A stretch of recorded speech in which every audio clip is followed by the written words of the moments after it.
से कनियो कम नहीं है कनियो कम हमरा किशोर जी के आगे दुल्हा सरकार फीका छै लेकिन हम सब माने छियै किया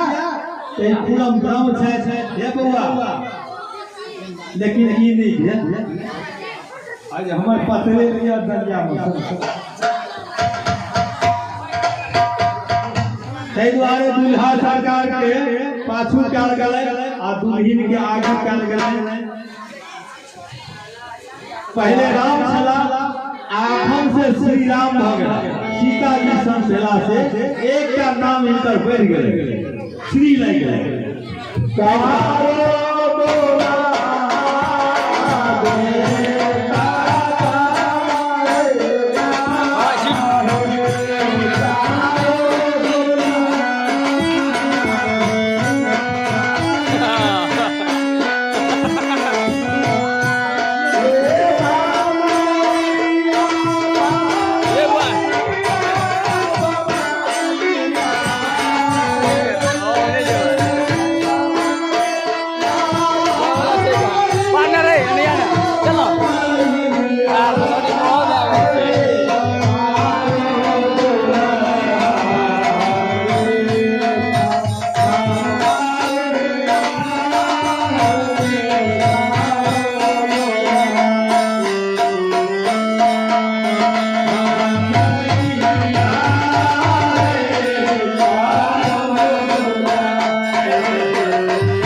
रहो। एखन मिथिला में आयल छथिन ना जेना जेना मोन हेतै तेना तेना पेट भऽ गेलै ना ए घुटेबे करबा एक टिका मोन होइया जे दुल्हा का हम एक टूटा गाय देलिए दायला बाछी आओ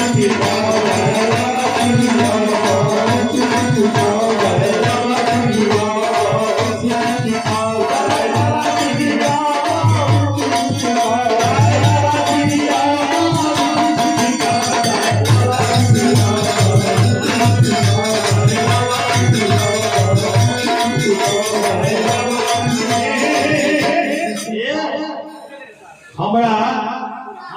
ठाकुर हमरा मन नहीं है दुल्हा के हम गाय नहीं देले एकोटा नहीं गए कहियो कहियो हम रखने नहीं रहिए आइए का देखा लिया ए पंडित जी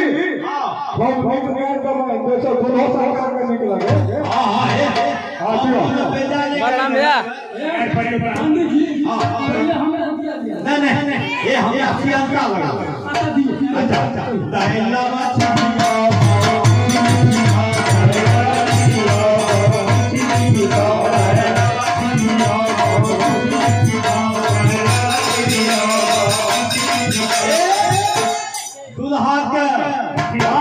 दुल्हा के नाना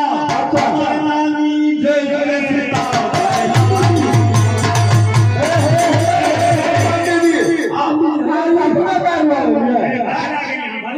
सीता के मोगी में दुल्हा के गाय नहीं देबै बताओ दुल्हा के नाना हमर नाना दुल्हा के नहीं लगलै ले ले खाए से यो रो दियो केना दै छी त सुन लो हम जे कहै छै से ये सब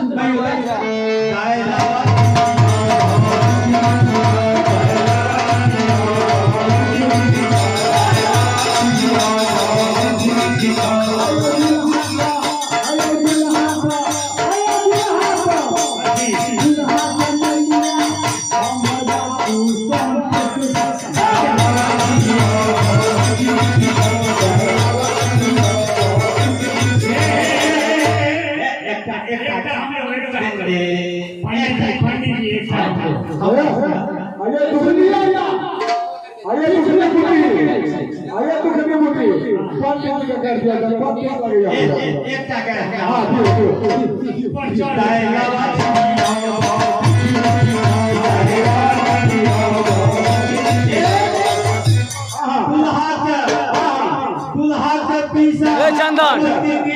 एक एक के बजे घटाना दो चार दो रे भाई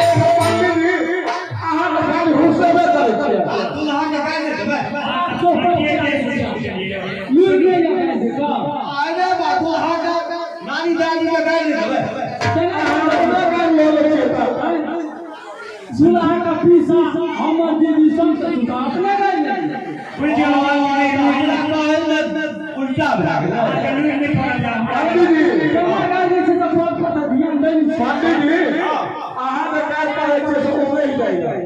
अच्छा तो बनिया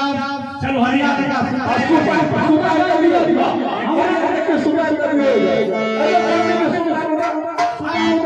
दाइला बाछी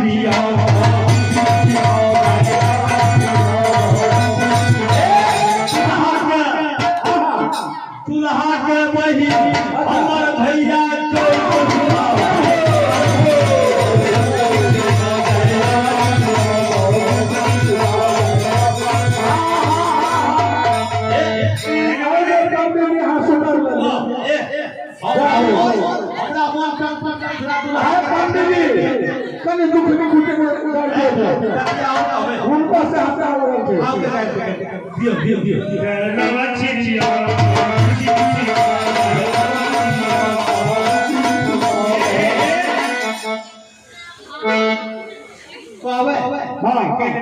हाँ